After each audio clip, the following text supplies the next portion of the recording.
On a cold November morning in Paris, the city hummed with its usual rhythm, oblivious to the small figure sitting alone on a bench at Gare du Nord. The air was crisp, the sky a pale grey, and commuters hurried through the station, their breath visible in the chill. Wrapped in layers, their faces downturned, they became a river of movement, flowing past the unnoticed girl. She sat quietly, feet dangling above the tiled floor, her blue wool coat swallowing her slight frame. In her arms, she clutched a battered teddy bear, its fur worn thin and one eye missing, as if it had seen too much for such a small companion. Beside her, a pink backpack rested, scuffed and dirty, its zipper pulled tight against the world. Inside that backpack, among the few clothes and a toothbrush, was a single folded piece of paper.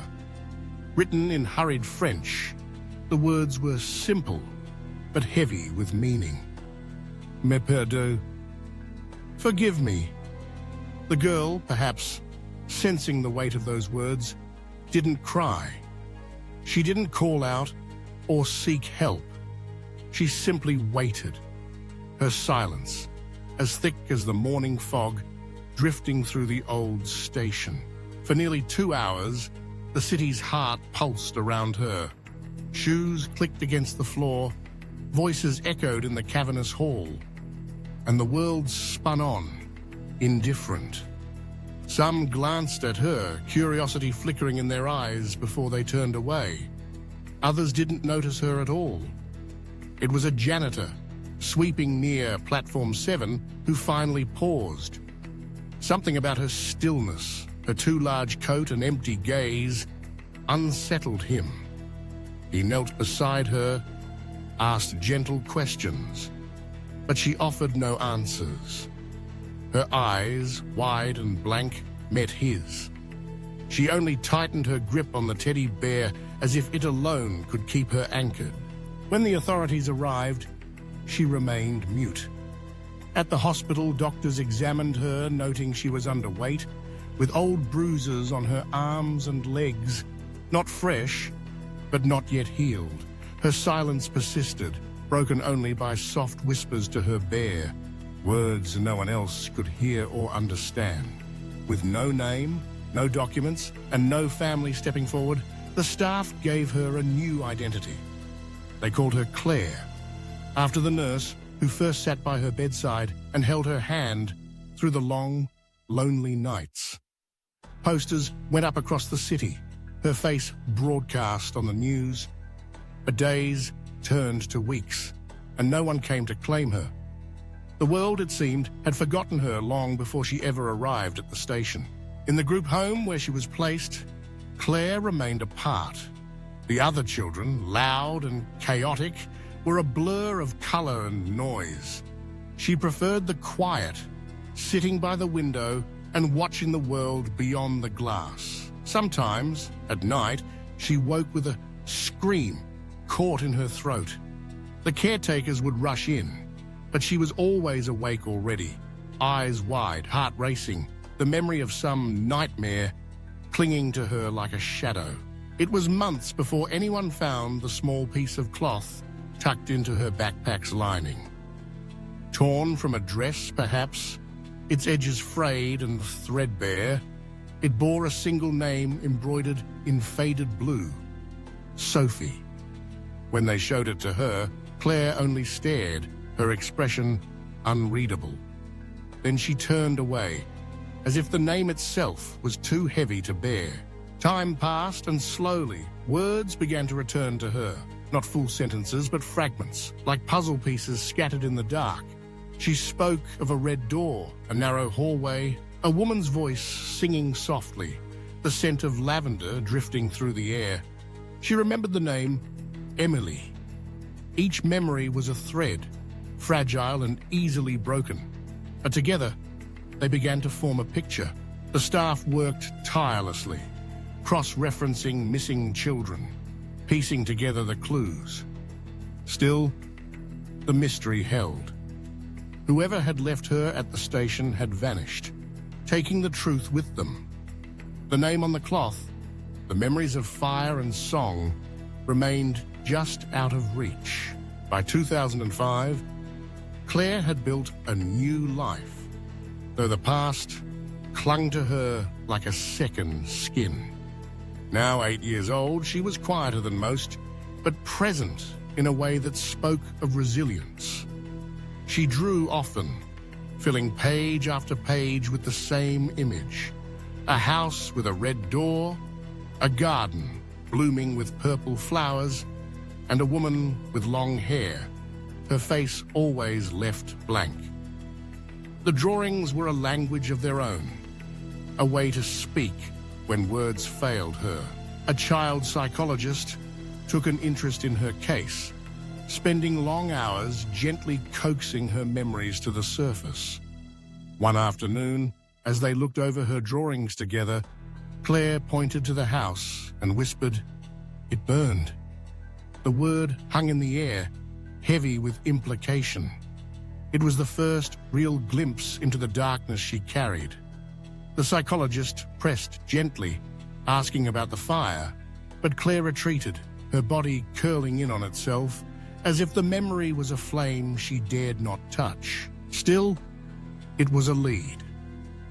Investigators returned to old reports, searching for fires, missing children, and the name Sophie. In the archives, they found a case from a small village near Limoges. In 2002, a house fire had consumed the home of the Lambert family. The parents were found inside, but their 6-year-old daughter Sophie was never recovered. It was assumed she had perished in the flames, her body lost to the inferno. When they showed Claire the photo of Sophie Lambert, her hands trembled. She didn't speak, but tears spilled down her cheeks, silent and unending. She touched the photograph, tracing the outline of the little girl's face, and for the first time, she wept for what she had lost. The confirmation came slowly. DNA tests, delayed by bureaucracy and lost files, eventually pointed to the truth. Claire was Sophie Lambert, the child who had vanished in the fire 3 years before. But the answers only led to more questions. How had she survived? Who had taken her from the ruins of her home? And why, after all this time, had she been abandoned again? Investigators dug deeper, sifting through the ashes of the past. The night of the fire, neighbors had heard shouting, then the roar of flames. By the time help arrived, the house was consumed. The bodies of Sophie's parents were found, but no sign of the child. One report mentioned a relative, an older cousin named Delphine, who had visited the Lamberts occasionally. She had a history of minor thefts and had disappeared from the village soon after the fire. Months later, she resurfaced in Paris under a new name, working in a bakery on the city's outskirts. When the police found her, Delphine denied everything. But when shown Sophie's recent photo, her composure cracked. She refused to speak without a lawyer, but the truth was already unraveling. Under questioning, Delphine confessed to being at the house the night of the fire. She claimed she had come to borrow money, that an argument had broken out, and that the fire was an accident. In the chaos, she had pulled Sophie from the flames, but panic overtook her. Fearing blame, she fled, taking the traumatized child with her. For 3 years, she moved from town to town, keeping Sophie hidden. But as the child grew, her grief and confusion became harder to contain. Eventually, Delphine left her at Gare du Nord with a note, disappearing into the city once more. The law moved slowly. Delphine faced charges for endangering a minor and using false documents, but the fire itself, lost to time and memory, remained unsolved. The system, imperfect and overwhelmed, could offer only a measure of justice. Sophie was placed with a foster family near Limoges, in the shadow of her old life. She was older now, her eyes wise beyond her years, but she carried the weight of her past with quiet dignity. She reclaimed her name, letting Claire fade into memory. School was difficult at first, the lessons and laughter of other children a world apart from the one she had known. But slowly, she found her footing, learning to trust again, to hope. As she grew, Sophie became curious about her parents. She visited the village where her life had begun. The house was gone, replaced by a small garden filled with lavender planted by neighbors in remembrance. Standing among the flowers, Sophie whispered a private goodbye, her words carried away on the wind. In that moment, she found a measure of peace. The past, no longer a wound, but a part of her story. Years slipped by, and Sophie never recovered all her memories. Some returned in dreams, others in the scent of lavender or the melody of a half-remembered song. She kept the teddy bear and the piece of cloth with her name, fragile reminders of a childhood stolen but not forgotten. In time, she became a social worker, dedicating her life to children who had suffered as she had. She never shared her full story, but the children sensed the empathy in her eyes, the understanding that came from surviving the unimaginable.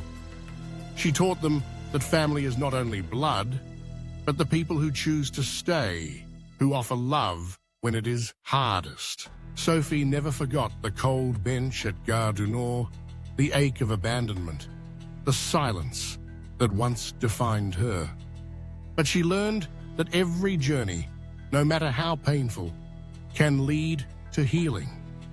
The station, once a symbol of loss, became just another stop along the way, a place she had passed through on her way to something better. And in the quiet moments of her life, surrounded by the laughter and hope of the children she helped, Sophie found what she had lost so long ago, a sense of belonging and the unbreakable strength to begin again.